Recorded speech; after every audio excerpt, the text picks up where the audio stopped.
Deus, em nome do Senhor Jesus, nós nos colocamos na Tua presença para suplicarmos o perdão de todos os nossos pecados e pedimos, ó Deus, a presença do Teu Espírito Santo para abrir a nossa mente, o nosso coração, para compreendermos a Tua palavra, para que assim, ó Deus, o Senhor possa falar conosco, com cada professor, em nome do Senhor Jesus, amém e amém. Pois bem, meus irmãos, dando continuidade ao nosso tema do trimestre sobre dons espirituais e dons ministeriais, a nossa lição de amanhã é a lição número 8, o ministério de evangelista. Nós já vimos o dom ministerial de apóstolo, já vimos sobre o ministério de profeta, e hoje vamos ver sobre o ministério de evangelistas, ou seja, o dom ministerial de evangelistas. E o que nós vamos ver nessa lição? Primeiro, nós observamos que o comentarista, ao invés de colocar o conceito de evangelista nos primeiros tópicos, ele coloca o conceito no último tópico. E, para entender isso daqui, você precisa passar do princípio que ele quis trazer, primeiramente, um panorama de como era a evangelização nos tempos de Jesus, no tempo da igreja primitiva e nos dias de hoje, para depois trazer o conceito de evangelista. Quando se olha assim, parece que ele tinha que ter colocado o terceiro tópico como primeiro, mas você entendendo que ele quis trazer um panorama de como era a proclamação do evangelho nesse período, então faz sentido ele colocar por último o conceito de evangelista. Então, o que vamos ver nessa lição? Primeiro, a evangelização nos tempos de Jesus, como era feita. Vamos ver o evangelista e a evangelização na época da igreja primitiva. Nós vamos ver o que é um evangelista, o conceito de evangelista, é isso? As atribuições de um evangelista, e vamos ver algo muito importante, que é o evangelista como um dom e o evangelista como um título, porque há uma diferença entre aquela pessoa que tem o dom ministerial de evangelista e aquela pessoa que tem o título de evangelista. Isso vale para os demais dons ministeriais, para pastor, mestre, doutor, apóstolo e outras funções ministeriais como diácono, presbítero e vice-versa. Então, esse princípio do evangelista como um dom e do evangelista como um título, ele também serve para os demais dons e funções ministeriais que dissemos aqui, porque há uma grande diferença entre você ter o dom e você ter o título. Nós vamos entender isso melhor lá no último tópico. E por fim vamos ver o evangelista, a igreja atual e a grande comissão, ou seja, a pessoa do evangelista tendo um dom ministerial, a igreja atual e a grande comissão de pregar o evangelho. Então são esses assuntos que nós veremos de maneira mais detalhada nessa lição sobre o ministério de evangelista. Então vamos ao nosso primeiro tópico, onde nós vamos ver sobre a evangelização nos tempos de Jesus. Vamos ter um panorama de como era a evangelização nos tempos de Jesus. Quando Jesus ele veio, para a terra para cumprir a sua missão, e entre a sua missão estava a proclamação de umas boas novas, a proclamação do evangelho, Jesus ele entendeu que ele não poderia fazer isso sozinho. Então Jesus ele vai convocar, capacitar e comissionar algumas pessoas para junto com ele cumprirem essa missão da proclamação das boas novas. Então nós temos os primeiros enviados, que está em Lucas capítulo 10, versículo 1, para ajudar Jesus nessa proclamação. Jesus ele vai escolher e comissionar 70 discípulos. Lucas capítulo 10, o versículo 1. Depois disso, o Senhor designou outros 70 e os enviou de 2 em 2 para que o precedessem em cada cidade e lugar aonde ele estava para ir. Então temos aí, quando Jesus convoca esses 70 discípulos, seguidores, ele já havia escolhido os 12 que vieram a fazer parte do colégio apostólico, e era um grupo singular, restrito e fechado.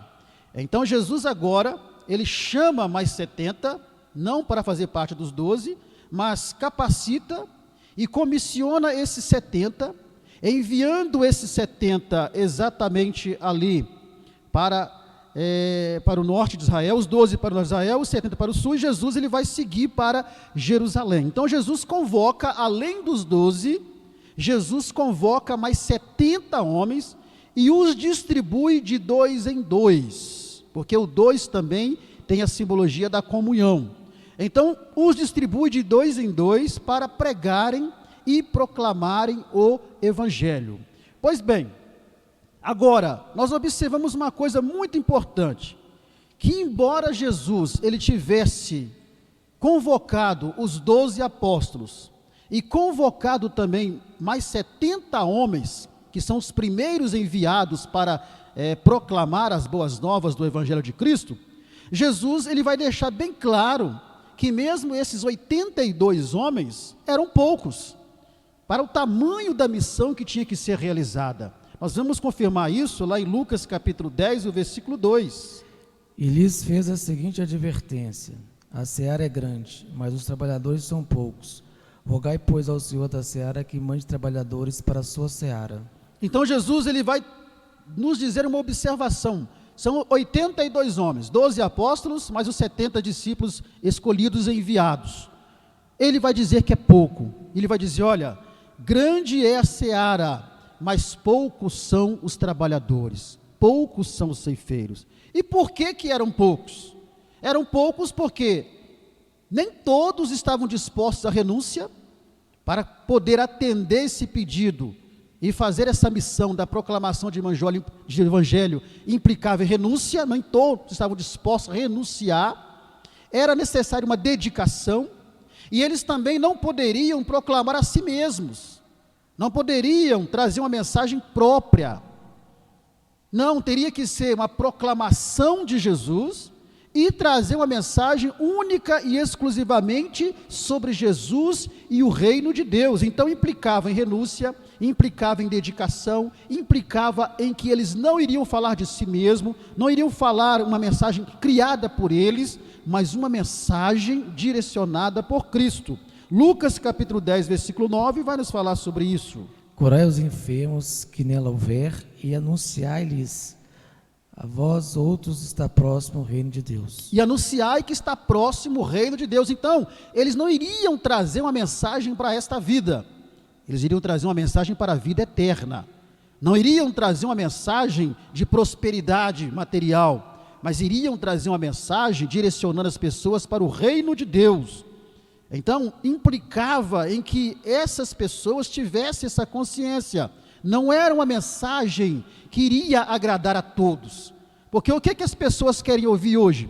As pessoas querem ouvir, você vai vencer, você vai conseguir, você vai ganhar muito dinheiro, você vai ter carro, você vai ter casa própria, você vai ser cabeça, não vai ser cauda, vai ser um grande empresário. As pessoas querem ouvir isso, mas não era essa a mensagem que Jesus disse a eles para pregarem. Era uma mensagem anunciando o reino de Deus. E para herdar o reino de Deus, não há necessidade de nada material. Então, por isso eram poucos. E aí nós vamos ver que a missão desses primeiros enviados, dentro desse contexto que já dissemos aqui, que eram poucos, era exatamente porque, além disso, a missão deles era uma missão árdua, era uma missão hostil, era uma missão difícil de ser cumprida. Por isso que Jesus disse que eram poucos. Olha o que diz em Lucas capítulo 10 e o versículo 3. Ide, eis que eu vos envio como cordeiros para o meio de lobos.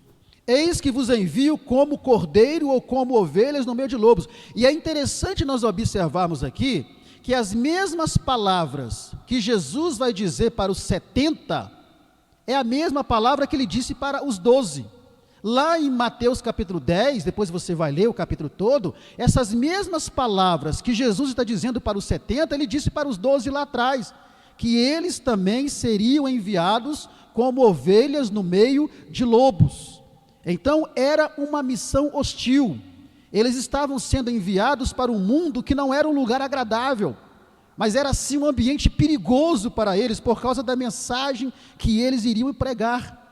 Então, quando Jesus usa a expressão ovelhas no meio de lobos, ou a expressão no meio de lobos, Jesus estava se referindo aqui à vulnerabilidade que eles estariam expostos nos lugares por onde passariam anunciando o Evangelho. Então, por isso eram poucos, por isso nem todos queriam, porque era uma missão árdua, era uma missão hostil. Ovelha no meio de lobo corre perigo de ser estraçalhada, de ser morta, de ser machucada, de ser atacada. Então o que Jesus estava querendo dizer com eles, com essa expressão no meio de lobos, é que eles não deveriam esperar serem tratados bondosamente. Olha, vocês não esperem que vocês serão bem recebidos. A ovelha no meio de lobo jamais será bem recebida, será atacada, perseguida. Então vocês não esperem que vocês serão bem recebidos, bondosamente recebido pelo mundo aí que é contrário à mensagem do reino de Deus. Por quê? Porque a mensagem do reino de Deus implica em sacrifício no sentido de renúncia.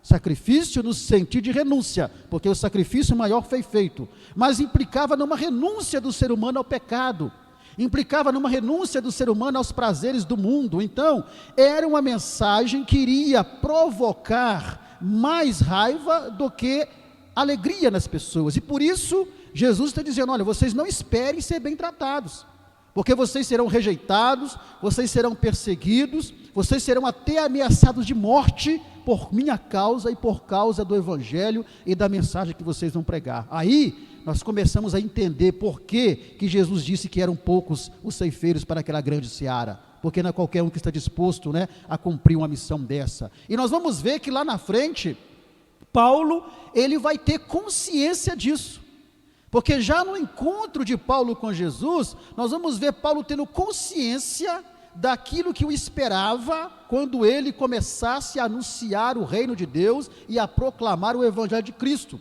Já na sua conversão, ele já recebe da parte de Jesus fala com Ananias sobre aquilo que iria acontecer com Paulo, quando Paulo se engajasse nessa missão de pregar o evangelho. Olha o que diz lá em Atos 9, versículo 16. Pois eu lhe mostrarei quanto lhe importa sofrer pelo meu nome. Então aqui é Jesus falando com Ananias: olha, você vai para lá porque eu já separei Paulo, escolhi, e eu vou mostrar para você o quanto que ele vai padecer pelo meu nome. Então, a missão de pregar o evangelho implicava em sofrimento, implicava em renúncia, em perseguição, em morte, em vice-versa. Aí Paulo, ele já vai deixar um alerta para alguns irmãos nas suas cartas sobre isso. Em Filipenses 1:29, olha só o que ele diz: porque vos foi concedida a graça de padecerdes por Cristo e não somente de crerdes nele.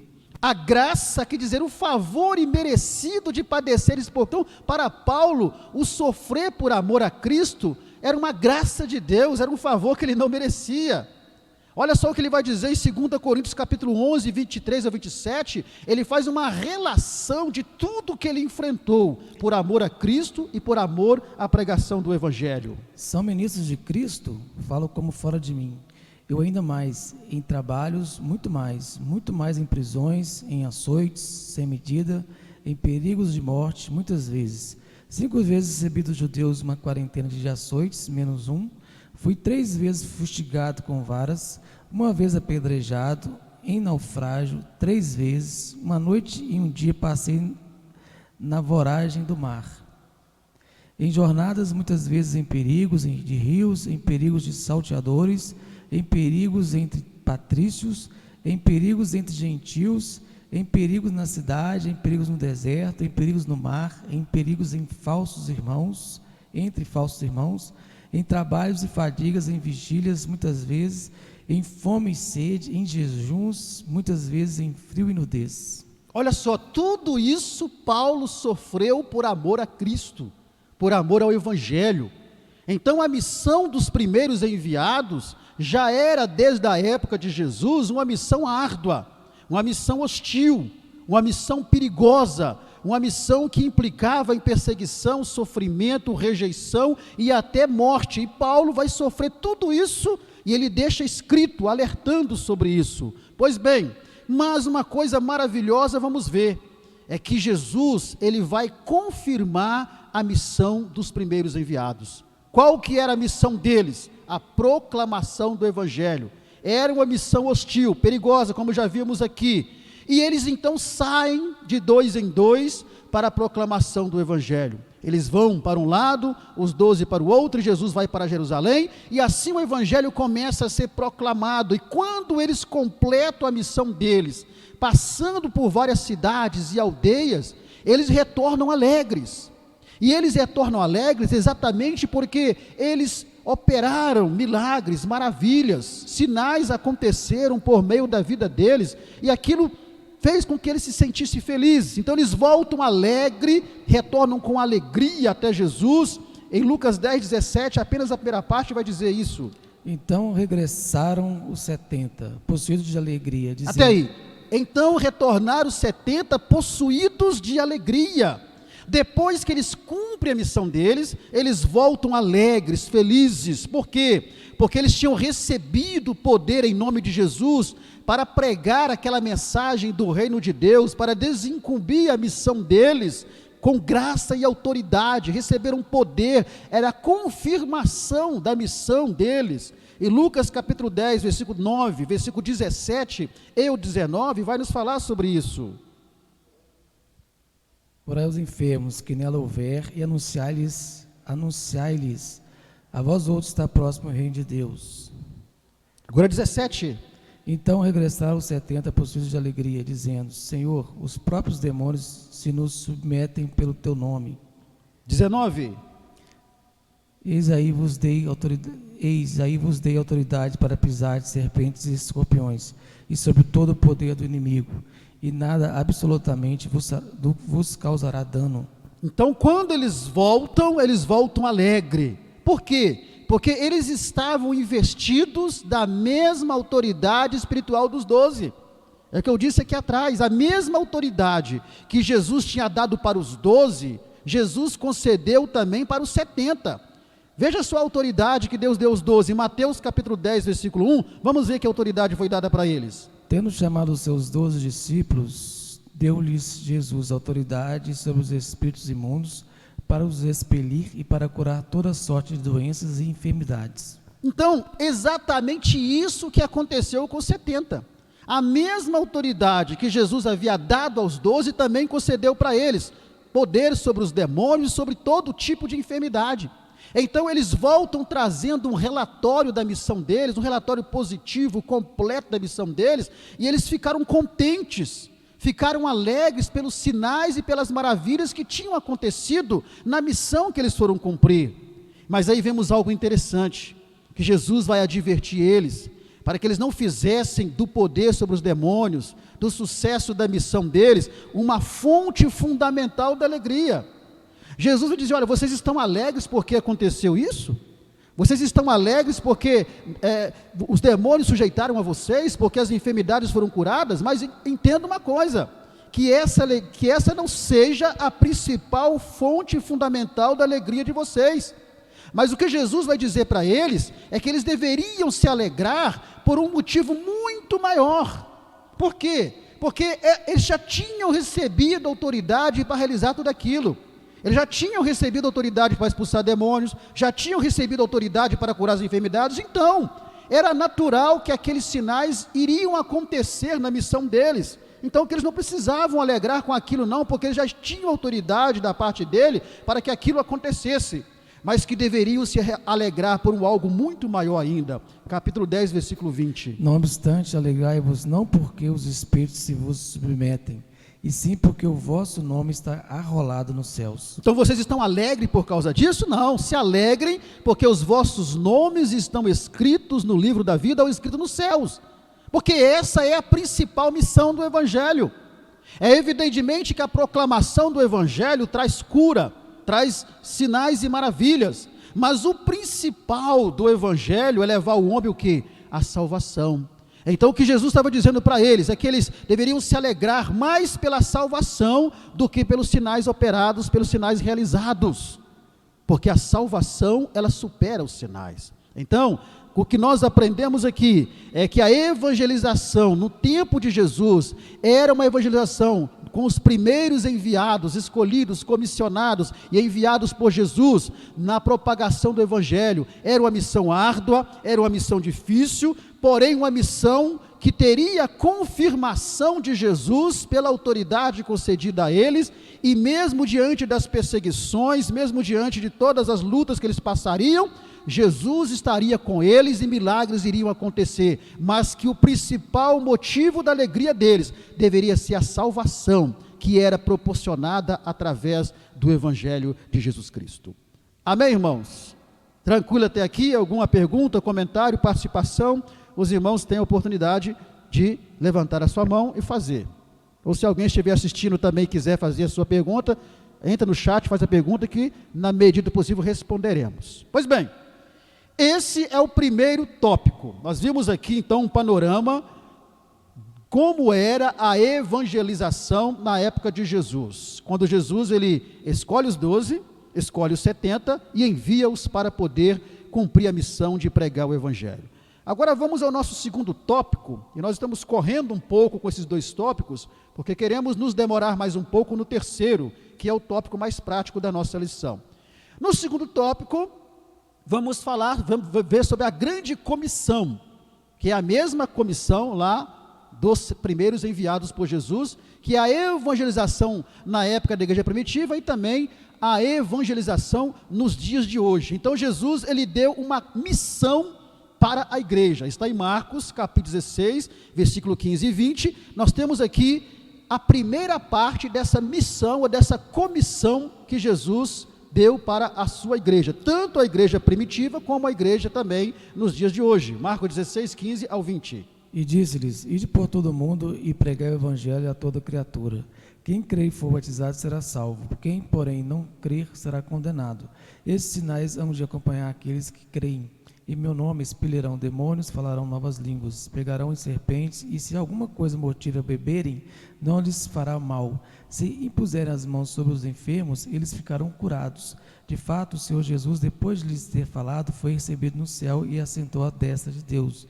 E eles, tendo partido, pregaram em toda parte, cooperando com eles o Senhor e confirmando a palavra por meio de sinais que se seguiam. Então a grande comissão era: ide por todo o mundo, pregai o evangelho a toda criatura. Então nós temos aqui uma comissão, primeiro, que é uma comissão suprema. O que é a comissão suprema? É uma comissão que está acima das demais. Então, essa é a principal e suprema missão da igreja, tanto da primitiva como a da de hoje: pregar o evangelho a toda criatura. Essa é uma comissão suprema, primordial, primária. Então o que nós observamos aqui é que a igreja, ela pode fazer tudo aqui na terra. A igreja pode construir templos, pode construir escolas, orfanatos, hospitais, asilos e etc. Pode construir tudo isso. Mas se ela não cumprir a sua missão primária, que é a pregação do evangelho de Cristo, ela não fez nada. Isso não significa que uma igreja não deve fazer isso, pelo contrário, isso faz parte outro lado do evangelho, que são as obras, não é isso? Fé e obras. Então não quer dizer que a igreja não vai construir, mas se ela construir tudo isso, como parte de obras, ela precisa usar todas essas estruturas para proclamar o evangelho, porque não adianta ela construir tudo isso para atender a sociedade, mas se ela não usa isso como uma estratégia para proclamar o evangelho. Então a igreja, ela precisa entender que a missão primária, não é a única, a missão primária da igreja e suprema é a pregação do evangelho. Essa pode ser feita através sim de obras sociais, porque em meio às obras sociais você pode pregar o evangelho. Mas se a igreja, ela se preocupa tão somente com obras sociais, para atender a sociedade, mas não se preocupa em pregar o evangelho, ela está fazendo para esta vida, mas não está fazendo para a vida eterna. Ela está levando as pessoas a ter uma qualidade de vida aqui, mas não está levando as pessoas a ter uma vida eterna com Deus. Então a igreja, ela precisa entender que a missão primária, suprema da igreja é o quê? Pregação do evangelho. Segundo, essa comissão é uma comissão universal, é uma comissão abrangente. Universal quer dizer, precisa ser feita em todo o mundo. Abrangente por quê? Porque abrange toda e qualquer pessoa. Está em Mateus 28, versículo 19 e o versículo 20. Ide, portanto, fazei discípulos de todas as nações, batizando-os em nome do Pai, do Filho e do Espírito Santo, ensinando-os a guardar todas as coisas que vos tenho ordenado. E eis que estou convosco todos os dias até a consumação do século. Então nós temos aqui três coisas importantes que Jesus ele inclui nessa comissão que é universal e abrangente. Primeiro, é o ir, ensinar e batizar. Então, a ordem de Jesus de ir por todo mundo traz a lembrança para nós que a evangelização deve ser feita, primeiro, sem qualquer discriminação. Segundo, sem qualquer parcialidade. E terceiro, sem preferência deste ou daquele lugar, desta ou daquela nacionalidade. Ou seja, a ordem primária da Igreja Suprema de pregação do Evangelho deve ser uma missão universal e abrangente, não pode ter discriminação, não pode ter preferência deste ou daquele lugar. Então a igreja hoje não pode dizer assim, olha, nós não vamos evangelizar um bairro tal porque aquele bairro é perigoso, ou não vamos evangelizar lugar tal porque aquele lugar é hostil, não. A igreja não tem o direito de escolher o lugar onde vai ou não vai evangelizar. Por quê? Porque essa ordem é uma ordem suprema e primária. Pode falar, meu irmão. Nenhuma classe social, né? E nenhuma classe social. Não vamos evangelizar os ricos, porque os ricos têm o coração endurecido. E quem é você para dizer que o rico tem coração endurecido? Porque tem muito pobre que tem o coração mais duro ainda. Então a igreja não tem esse direito. A ordem dessa comissão é universal, é abrangente. Olha que Paulo vai dizer em Gálatas capítulo 3, versículo 28. De sorte não pode haver judeu, nem grego, nem escravo, nem liberto, nem homem, nem mulher, porque todos vós sois um em Cristo Jesus. Então está aí, então não há distinção ou acepção de pessoas para a pregação do Evangelho. A igreja não tem esse direito de escolher para quem ela vai pregar ou para quem ela não vai pregar. E aí em Mateus 28, 19 e 20, que já foi lido, nós vemos três coisas importantes nessa comissão universal e abrangente. Primeiro, ide, quer dizer ir. Esse ir significa o quê? Proclamar o Evangelho em palavras e ações a toda a criatura. Segundo, ensinai, ou seja, ensinar. Esse ensinar aqui é ensinar tanto aos novos convertidos, como aqueles que são maduros na fé, tornando-os fiéis seguidores de Cristo. Terceiro, batizar. Esse batizar aqui significa integrar os novos convertidos à igreja local como membros. Então nós temos uma comissão que é suprema, que é primária, uma comissão que é universal e abrangente, sem distinção de classe social, de cor da pele, de sexo, sem distinção de lugar, se é menos hostil ou mais hostil. A igreja, ela tem a obrigação de pregar o evangelho a toda criatura. Outra característica dessa comissão, além de suprema e primária, além de abrangente e universal, é que essa comissão de pregar o evangelho é uma comissão que vai alcançar dois grupos de pessoas. E aí Marcos vai dizer para nós quais são esses dois grupos de pessoas. Quem crer e for batizado será salvo, porém não crer, quem crer e for batizado será salvo, quem, porém, não crer será condenado. Então, a igreja tem que ter a consciência que nessa comissão de pregar o evangelho, ela vai pregar para dois tipos de pessoas. Primeiro, aqueles que creem e aqueles que não creem, ou aqueles que irão crer e aqueles que não irão crer. Agora, independente disso, a ordem de Jesus é o quê? É para que se pregue para todos. Porque quem sabe se a pessoa vai crer ou não é você nem eu, é o próprio Deus que sabe disso. Então mesmo que a igreja saiba que muitos não vão dar crédito à nossa pregação, o dever da igreja é pregar para todos, e mesmo para aqueles que pela sua conduta seja a pior pessoa que exista sobre a face da terra.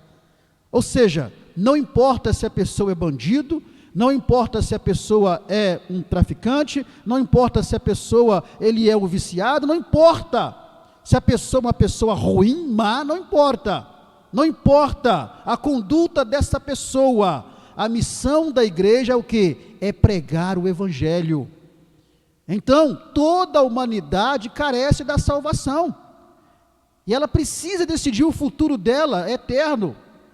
Então cabe à igreja levar o evangelho para essas pessoas, independente das atitudes e comportamento dessas pessoas, porque afinal de contas, Jesus vai dizer certa vez, que aquelas pessoas que precisam de médico é quem, irmãos? Quem é que necessita de médico? Os doentes.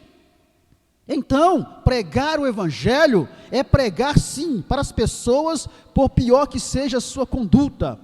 Então, não cabe à igreja dizer a quem deve ou não ser pregada a palavra. Não vamos pregar para esse grupo de pessoas aqui porque são X. Não vamos pregar para esse tipo de pessoas aqui porque são Y. Vamos pregar para outro grupo de pessoas que vivem uma vida dissoluta porque são assim. Não cabe à igreja fazer essa escolha. Porque são exatamente essas pessoas que precisam ouvir o evangelho de Cristo, as boas novas. E Jesus foi o maior exemplo disso. Por quê? Porque Jesus evangelizou a todo grupo e tipo de pessoas. Jesus evangelizou prostitutas, evangelizou religiosos, evangelizou todo tipo de pessoas. Jesus evangelizou, ele não fazia acepção de pessoas. Ele era um homem sociável, sem se envolver com o pecado. Ele era um homem sociável, ele pregava a todos, indistintamente, não escolhia para quem pregar. Não vou pregar por esse, porque esse aqui não tem jeito, não. Então, a comissão da igreja é uma comissão que muitos vão crer, e muitos não vão crer, mas aí é uma questão deles com Deus. A igreja, ela continua fazendo o seu papel, ela continua cumprindo a sua comissão de proclamação do evangelho. Também outra característica dessa comissão, além de ser uma comissão suprema, além de ser uma comissão universal e abrangente, além de ser uma comissão que alcança dois grupos de pessoas, que irão crer e que não vão crer, é uma comissão atemporal. O que é algo atemporal? Algo que vale para todas as épocas, então continua valendo para hoje. Então o imperativo de Jesus de pregar o evangelho continua tão forte como no dia em que ele proferiu pela primeira vez após a sua ressurreição. Lá em Atos capítulo 1, versículo 8, antes da sua ascensão, Jesus ele diz para os seus discípulos e seguidores: olha, ficai em Jerusalém. Ele diz ali, depois diz: olha, mas recebereis o poder do Espírito Santo ao descer sobre vós, e sereis testemunhas, tanto em Jerusalém como Samaria e em todos os confins da terra. E ali então, Jesus ele dá uma ordem imperativa, e essa ordem imperativa continua agora. Não é mais uma ordem para 12, não é mais uma ordem para 70, mas uma ordem para toda a igreja, tanto coletivamente como individualmente, independente de cargos, de função ou título ministerial. A ordem de pregar o evangelho é para todos. Estamos vendo aqui sobre o ministério de evangelista. Não é porque tem pessoas com o dom ministerial de evangelista que a responsabilidade de pregar o evangelho é só dele, não. Essa ordem imperativa é para todos nós, independente de qualquer função que você tenha ou não tenha na igreja. A ordem de pregar o evangelho também é para você pregar o evangelho. Então nós vemos aqui que é uma missão que ela continua. Essa missão de pregar o evangelho, que é uma missão atemporal, que é uma missão que é para todos nós, independente se você tem o dom ministerial de evangelista ou não, que veremos no terceiro tópico, é uma ordem suprema para todos, é uma missão suprema para todos, e é uma missão que está inacabada. Apesar de toda a tecnologia que nós temos em nossas mãos, nós vamos ver um gráfico daqui a pouco, é uma missão inacabada. E ainda tem o fato de que em muitos lugares estão precisando ser reevangelizados. Muitos lugares onde igrejas estão sendo fechadas, destruídas, queimadas, cristãos sendo presos. Então são regiões que precisam ser reevangelizadas novamente, mas para isso é preciso que a igreja ela experimente um real e poderoso avivamento espiritual. Para quê? Para que essa missão ela seja também revista nesses lugares. Vamos ver aqui um gráfico para você ver como essa missão está inacabada. Temos um gráfico aí que a tarefa da evangelização do mundo está inacabada. Por quê? Apenas 33% da população mundial é composta por cristãos de várias confissões de fé.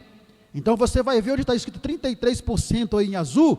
Isso tudo do planeta é de cristãos. Agora, com um detalhe: quando se fala cristãos, está se falando só de crentes e evangélicos, irmãos? Não. Quando se fala de cristãos, se fala da igreja católica, se fala também do espiritismo, que também crê em Cristo. Então, são 33% da população mundial que são cristãos, porém, de várias confissões de fé, todas juntas. E aí nós temos todo o percentual aí de muçulmanos, de hindus, de agnósticos, budistas e por aí vai. Então é muito pouco ainda para um país, para um mundo de quase 8 bilhões de pessoas, é muito pouco ainda, 33% de cristãos, não são de evangélicos. Aí misturado tem aqueles que pregam um falso evangelho, tem aqueles que pregam heresia, tem aqueles que pregam coisas que não são da parte de Deus, tudo aí misturado nos 33%. Então nós percebemos que é o quê? Que é uma missão que está inacabada. Ela precisa ter continuidade, por isso que é uma comissão atemporal, para que o Evangelho de Cristo continue sendo propagado. Glórias a Deus por isso. Amém, irmãos? Tranquilo até aqui? Algum comentário, participação? Os irmãos têm liberdade, tá bom? Então pronto, já vimos aqui sobre a evangelização nos tempos de Jesus, vimos a evangelização nos dias de hoje, e agora sim, nós vamos entrar no terceiro tópico, que é o dom ministerial de evangelista. Por quê? Porque o evangelista, ele tem um importante papel nesse processo da evangelização. Por isso que o conceito de evangelista ficou para o último, para nós entendermos que nesse plano de proclamação do evangelho, nessa grande comissão, o evangelista, ele tem um importante e grande papel. Então vamos lá, o dom ministerial de evangelista. E nós vamos dizer algumas coisas aqui que não é para você se assustar. Nós vamos dizer aquilo que é bíblico. Então se você não concordar, discorde da Bíblia. Vamos dizer aquilo que está na Bíblia. Então não se assuste com algumas coisas que vamos falar aqui. Vamos lá então. O dom ministerial de evangelista, o evangelista na igreja. Bom, já vimos com um panorama da evangelização desde a época de Jesus. Então a primeira coisa que nós precisamos entender, qual que é o conceito de evangelista? Então evangelista, o termo evangelista, de um modo bem simples, significa um mensageiro das boas novas, aquele que é chamado para pregar as boas novas, aquele que é chamado para pregar o evangelho. Esse é o significado do termo evangelista. No Novo Testamento, os evangelistas, eles eram homens de Deus, que eram chamados, capacitados e comissionados para anunciar o evangelho da salvação aos perdidos e ajudar também a estabelecer uma nova igreja numa localidade. Então temos os evangelistas lá no Novo Testamento. Esses eram homens chamados, capacitados para a pregação do evangelho e também ajudavam a estabelecer uma igreja, né, na localidade. Como entender melhor isso? Nós temos os apóstolos. Diferentemente dos apóstolos, que eles faziam longas viagens. Você pega o capítulo 20 de Atos, né? Você vai ver as viagens, algumas das viagens que Paulo fazia, eram todas viagens longas, de um país para o outro. Então, essa era a missão dos apóstolos. Os apóstolos eram os desbravadores, era a linha de frente, eram aqueles que iam na linha de frente, fazendo viagens longas para outros países, e ali eles pregavam o evangelho. Já o evangelista não. O evangelista é aquele que exercia mais um ministério local. Ele contribuía para a pregação do evangelho na região onde eles congregavam. Atos aí é a viagem de Paulo. Então, os evangelistas do Novo Testamento, eles auxiliavam na proclamação do evangelho aos incrédulos, junto à igreja, né, local, junto às igrejas construídas. Um exemplo disso era Filipe. Filipe, temos lá em Atos capítulo 21, versículo 8 e 9, Filipe, ele era um evangelista, ele estava entre os 7 diáconos, mas lá na frente ele é chamado de evangelista. Por quê? Porque ele tinha o dom ministerial de evangelista, apesar de ter sido levantado como diácono. Olha só, ele morava em Cesareia, Atos 21, versículo 8 e 9. No dia seguinte partimos e fomos para Cesareia, e entrando na casa de Filipe, o evangelista, que era um dos 7, ficamos com ele. Tinha este 4 filhas donzelas que profetizavam. Então Filipe, ele morava em Cesareia e era um evangelista. Então o evangelista no Novo Testamento, ele tinha uma atuação mais regional e local em relação à sua igreja e ao seu ministério local. Enquanto que os apóstolos, eles iam para mais longe, para outros países, para desbravar, né, a proclamação do evangelho. Aí nós começamos a entender qual que é o conceito de evangelista, que foge muito do conceito que muitos entendem por aí. Mas vamos ver, qual que é o papel e a finalidade do ministério do evangelista. Nós já estamos vendo que o evangelista é aquele homem, aquela pessoa que tem uma capacitação divina para a proclamação do evangelho. E qual que é o papel e a finalidade dele? Primeiro, ele é chamado e capacitado para trabalhar com os não crentes, ganhar esses não crentes para Jesus e trazê-los para a igreja para serem discipulados. A pessoa que tem o dom ministerial de evangelista, ele tem uma capacidade diferenciada de trabalhar com os não crentes. Você percebe que ele tem uma facilidade de inserção no meio dos não crentes, seja qual for a classe social, seja o que for, de trabalhar com essas pessoas, diferentemente daquele que tem apenas o título, que vamos ver daqui a pouco. Então, o evangelista, como um dom ministerial e não como título, ele tem essa capacidade, mas também ele tem a responsabilidade de, junto com os demais capacitados, conforme Efésios 4:11, de falar à igreja. O que diz em Efésios 4:11? E ele mesmo concedeu uns para apóstolos, outros para profetas, outros para evangelistas e outros para pastores e mestres. Então nós temos aí os outros dons ministeriais, né? Apóstolo, profeta, evangelistas, doutores e pastores. Então, junto com esses aqui, o evangelista também tem a responsabilidade de falar para a igreja. Mas falar o que para a igreja? Esse falar para a igreja aqui não significa falar da salvação para a igreja. Por quê? Porque a igreja alcançou a salvação em Cristo Jesus. Mas esse falar à igreja aqui significa cumprir os propósitos e os objetivos dos dons ministeriais.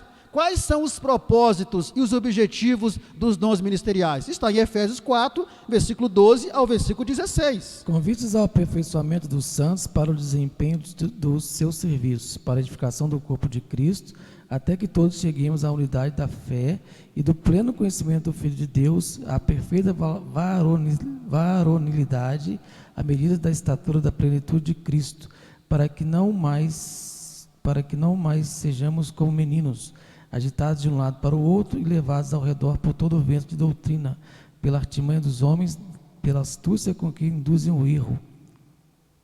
Até o 16. Mas, seguindo a verdade em amor, cresçamos em tudo naquele que é a cabeça, Cristo, de quem todo o corpo, bem ajustado e consolidado pelo auxílio de toda junta, segundo a justa cooperação de cada parte, efetua o seu próprio aumento para a edificação de si mesmo em amor. Então nós temos aqui os objetivos e propósitos dos dons ministeriais. Então, junto com esses dons ministeriais aqui, de profeta, de apóstolo, de pastor e doutor, o evangelista também tem que cumprir esses objetivos que estão aqui, aperfeiçoamentos, aperfeiçoamento, edificação, e por aí vai. Então, essa é uma das finalidades do evangelista, além de ele ter uma capacitação diferenciada para falar aos não crentes, ganhá-los para Cristo e trazê-los para a igreja para serem discipulados, eles também têm a finalidade e o papel de falar à igreja em relação aos propósitos dos dons ministeriais. Eles têm também a finalidade de encorajar a igreja a cumprir a sua principal missão aqui na terra.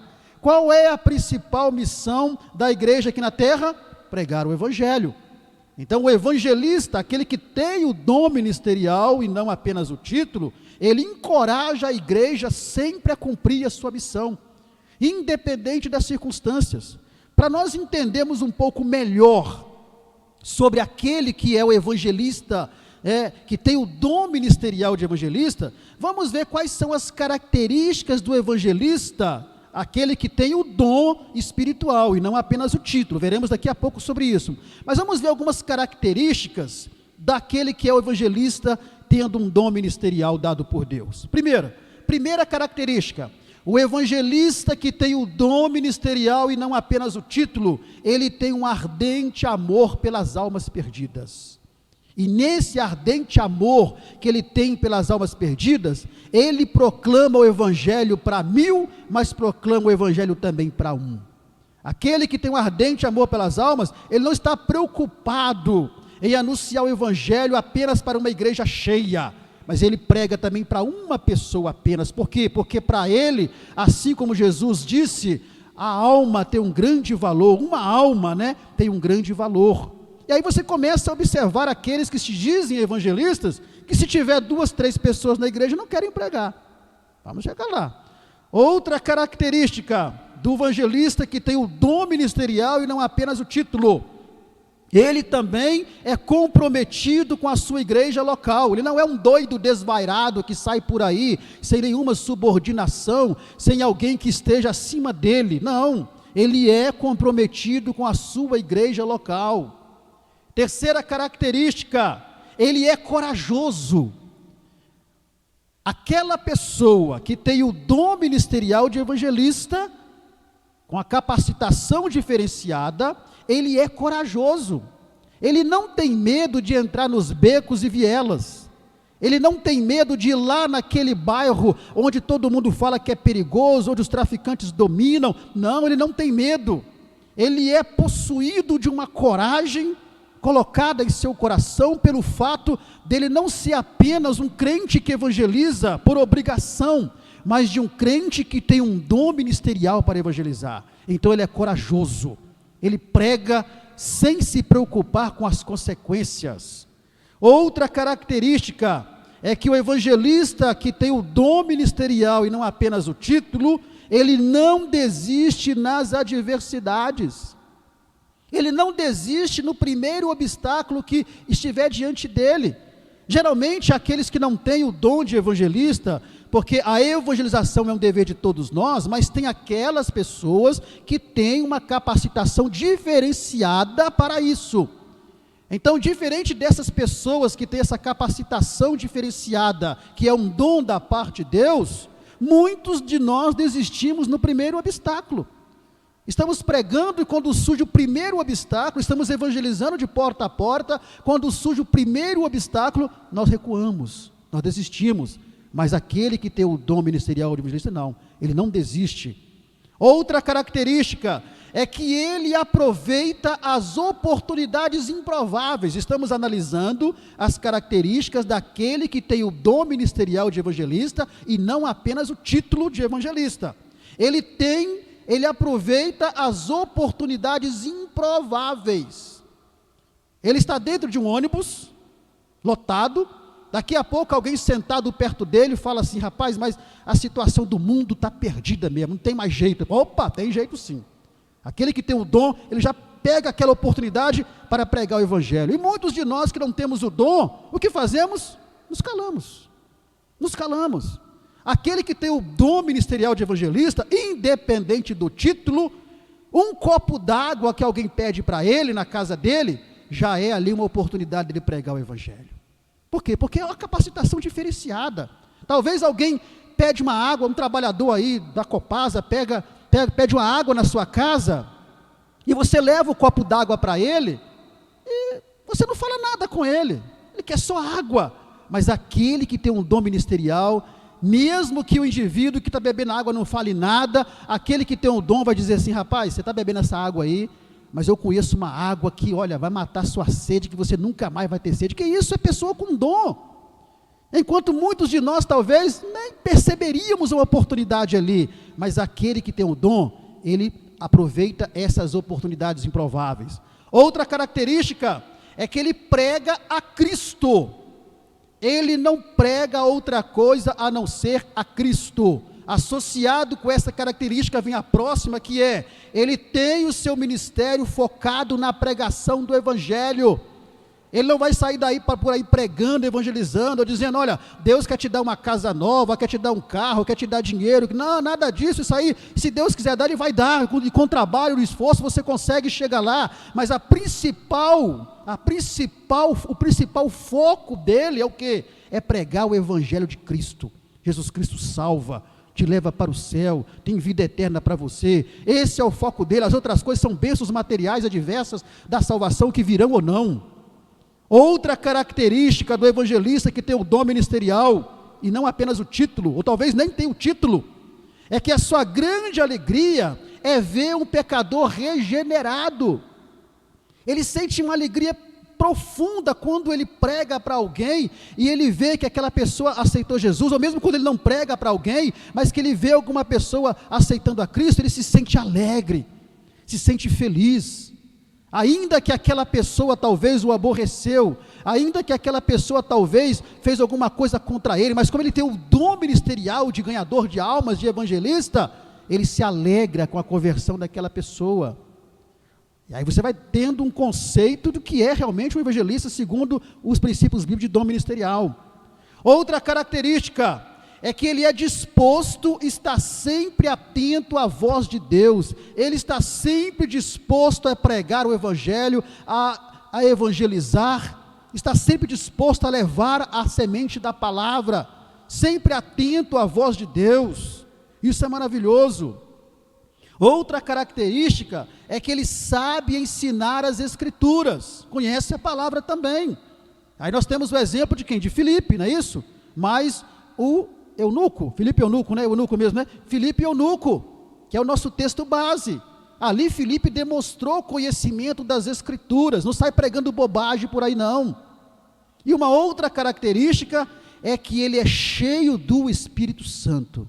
E quando eu digo cheio do Espírito Santo, não estou me referindo à exteriorização corporal, mas ser cheio do Espírito Santo na sua vida, que o leva a ter um comportamento e uma vida de santificação. Então nós temos aqui algumas características do evangelista que tem o dom ministerial de evangelista, diferentemente daquele que é o evangelista com o título. Então nós temos o evangelista como dom, e nós temos o evangelista como título. Então o que acontece? Acontece que as instituições, baseados em Efésios 4:11 e outros textos mais, criaram uma hierarquia ministerial, baseado nesses dons. Criou-se uma hierarquia ministerial. Então, hoje nós temos cooperador, dentro dessa hierarquia criada, temos cooperador, no nosso caso, a Assembleia de Deus, temos cooperador, temos o diácono, não é isso? Presbítero, evangelista e pastor, não é isso? Temos essa hierarquia que foi criada. Mas o grande problema é que muitas pessoas são colocadas em algumas igrejas como evangelistas, mas sem terem o dom ministerial para tal. E esse princípio aqui vale também para o diaconato, vale para o presbitério, vale para o ministério pastoral e vice-versa. Então muitos são colocados nas igrejas como diáconos, como presbíteros, como evangelistas, como pastores, mas não tem o dom ministerial para tal. Ou seja, é colocado apenas com o título, mas não com o dom ministerial. E aí o que acontece? Vemos pessoas desempenhando funções ministeriais antagônica ao seu chamado, porque por outro lado, tem aquela pessoa que tem o dom ministerial de evangelista, já vimos aqui quais são as características da pessoa que tem esse dom, tem a pessoa que tem o dom ministerial, mas não tem o quê? O título, ou seja, ele não tem o título de evangelista, mas tem o dom ministerial. Aí, devido à hierarquia criada, a hierarquia ela é necessária para a organização, mas o que deveria ser feito hoje em dia é que as consagrações deveriam ser feitas não olhando uma hierarquia, mas olhando o quê? O dom ministerial. Porque senão você pega um indivíduo que ele tem um dom ministerial de evangelista, mas consagra ou separa ele para o diaconato por causa da hierarquia. E deixa ele numa função, ele não vai deixar de ser evangelista por causa disso, porque aquele que tem o dom ministerial, ele pode ter o título de cooperador, pode ter o título de diácono, mas se ele tem o dom ministerial de evangelista, ele vai ser um evangelista na prática, mesmo não tendo título. Então, existe o evangelista como um dom, e existe o evangelista como título. O evangelista como dom não é aquele convencionado, não é aquele que pertence a uma convenção hierárquica, mas o evangelista como dom é aquele que tem uma capacitação divina diferenciada para a proclamação do evangelho, independente se ele tem o título ou não tem o título. Mas aí, devido à hierarquia, se tem essa escada ministerial, né, dentro das instituições. Então, o que nós precisamos entender, se você foi levantado para o diaconato, Mas se você tem o dom ministerial de evangelista, você não precisa se preocupar com o título que te deram. Sabe por quê? Porque Deus olha lá de cima para cá e não vê hierarquia. Deus vê o quê? Deus vê o dom. Ele olha para nós e vê você que recebeu o título de diácono, mas tem o dom ministerial de evangelista, não tem o título de evangelista, mas para Deus você é um evangelista. Por quê? Porque você tem o dom ministerial. Então, é preciso entender isso. É preciso nós olharmos com a visão de Deus.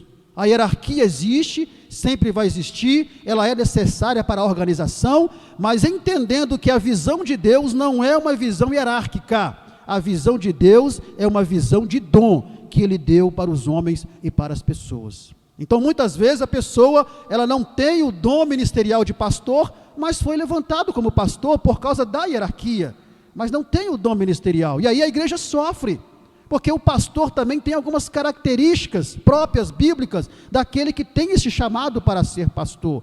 Então, por isso que muitas vezes, irmãos, e estamos falando de um modo geral, por isso que muitas vezes há muitas igrejas que sofrem, há muitos trabalhos que sofrem. Por quê? Porque alguém foi colocado e não foi chamado. Alguém foi colocado como pastor ali por causa da hierarquia, mas não tem o dom de Deus ministerial de pastor. E aí quem sofre é o quê? É a igreja. Então, evangelista, segundo os princípios bíblicos, independente do título ou não, é aquele que tem uma capacitação diferenciada para a proclamação do evangelho, para trabalhar com os pecadores, na visão de Deus, como um dom que Deus deu a ele, independente se ele recebeu título ou não recebeu título. Para Deus, a visão que Deus tem dele é a visão de um evangelista. E o título não vai importar para Deus. O título importa para os homens, mas para Deus não importa. O que importa é o chamado que ele tem para a sua vida. Amém, irmãos? Que coisa maravilhosa, né?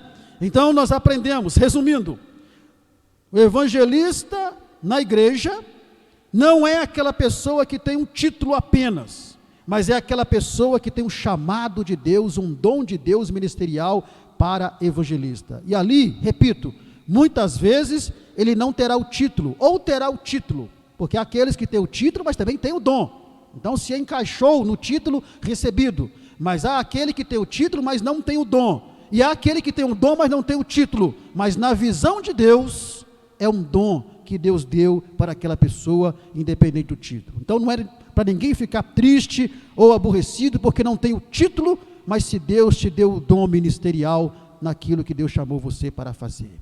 Amém, irmãos?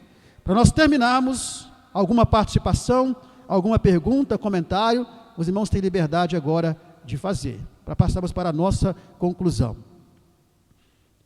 Ali o irmão ali atrás de você, irmão Paulo. Vamos ouvir o nosso irmão e depois passarmos então para a nossa conclusão da nossa lição. Ô pastor, queria que o senhor colocasse aí a opinião do senhor no estudo. Lá em Marcos 3, Jesus chama os discípulos, né, e muda o nome de 3. Pedro, Tiago e João, fala filhos do trovão. Aí seguindo, mesmo Marcos 3, lá versículo 27, Jesus fala assim: ninguém pode entrar na casa do valente se primeiro não amarrar o valente para levar os seus bens. Se tem a ver com o evangelista. Tem a ver com o evangelista como um dom ministerial. Está na característica daquele que é o quê? Corajoso. Porque o evangelista como dom ministerial, como eu disse aqui, ele é corajoso. Ele tem uma coragem que nós não temos, porque ele tem uma capacitação e um chamado específico para aquele. Por exemplo, entre nós que estamos aqui, talvez você que esteja assistindo e vai assistir depois, você teria coragem de subir lá, vamos dizer, na comunidade da Rocinha, né? Sem você ser conhecido, para pregar o evangelho lá, sem que os indivíduos que comandam o bairro lá te permitam? Muitos de nós não temos. Mas aquele que tem o dom ministerial de evangelista, ele é corajoso. Por quê? Porque ele não tem a sua vida por preciosa. Aquele que tem o dom ministerial de evangelista não tem a sua vida por preciosa. Ele enfrenta todos os perigos para poder proclamar o evangelho, independente se ele vai perder a sua vida ou não. Foram assim com grandes homens. D.L. Moody, né? Temos aqui alguns na revista citados aqui, D.L. Moody e muitos outros homens que deram a sua própria vida para a proclamação do evangelho. Amém? Qual que é a conclusão que nós chegamos então da nossa lição? Primeiro, uma coisa precisa ficar bem clara: existem aquelas pessoas que Deus capacitou com o dom ministerial de evangelista, cujas características já vimos aqui. Essas pessoas têm um chamado específico para a pregação do evangelho de modo diferenciado. Agora, independente do dom ministerial de evangelista, o dever de anunciar o evangelho é de todos nós. Então, isso não nos isenta da responsabilidade de pregar o evangelho. Então, Deus capacitou pessoas específicas, então, somente eles vão pregar o evangelho. Não. Nós já vimos lá atrás que a comissão, a ordem imperativa de Jesus é para cada um de nós. Dentro dessa missão, existem pessoas que Deus capacitou com um dom ministerial de evangelista, com uma capacitação diferenciada, mas não nos exime da responsabilidade individual de nós pregarmos o evangelho. Segundo, o evangelista como dom ministerial, vimos ali, deveria ter uma atuação mais fora da igreja local do que dentro dela. Ou seja, que não seja visto apenas numa função local, mas sempre avançando em direção às almas perdidas fora do ambiente interno da igreja. Ou seja, hoje a figura do evangelista hoje é aquele obreiro mais preso dentro da igreja. Não é assim que funciona?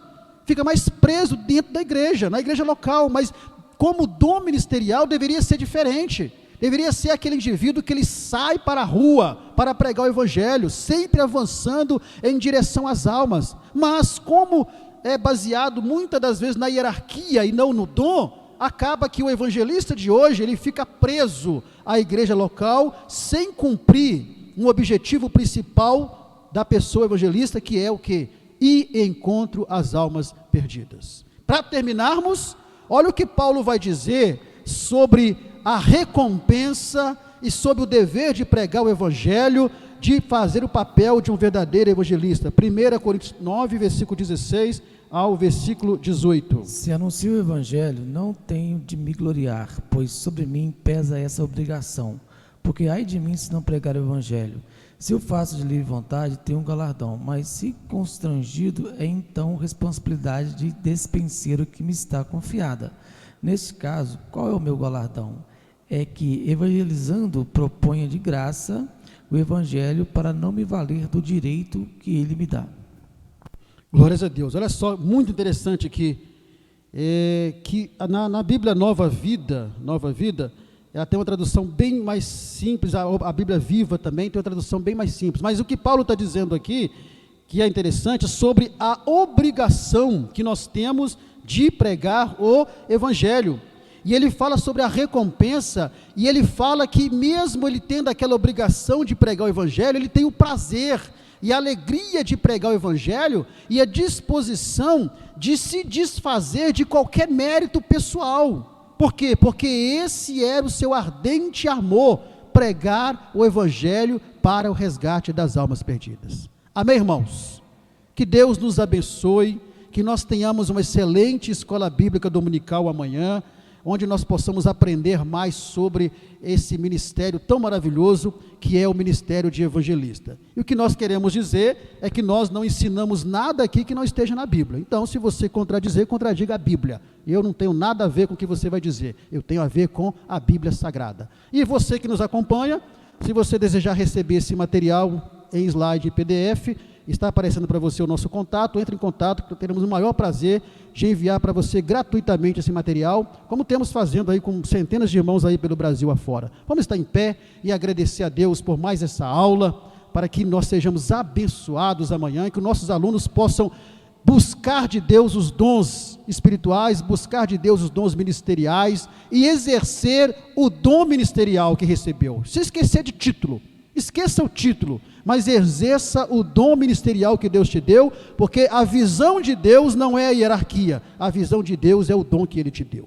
Grandioso Deus, nós glorificamos o Teu nome, te agradecemos, ó Pai, por mais essa aula, que a tua palavra seja aplicada em nossos corações, que amanhã tenhamos uma excelente escola bíblica dominical e que tanto nós como professores, como alunos, sejamos, ó Deus, motivados a buscarmos os dons que o Senhor tem disponibilizado para as nossas vidas e exercemos com alegria o dom que o Senhor nos deu, independente de título ou não, mas que possamos exercer o dom que o Senhor tem nos concedido. Nós te agradecemos em nome do Senhor Jesus. Amém e amém.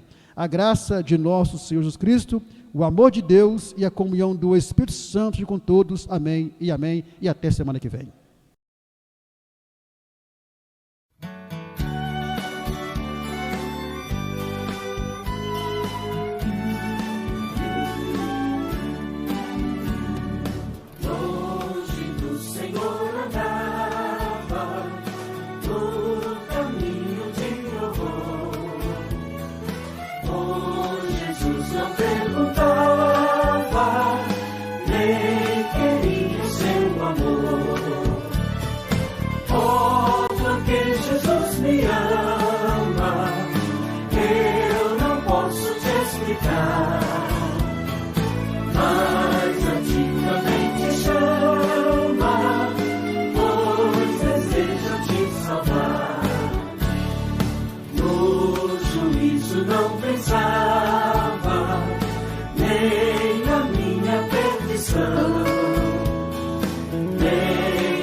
Caiu o fardo de tristezas e de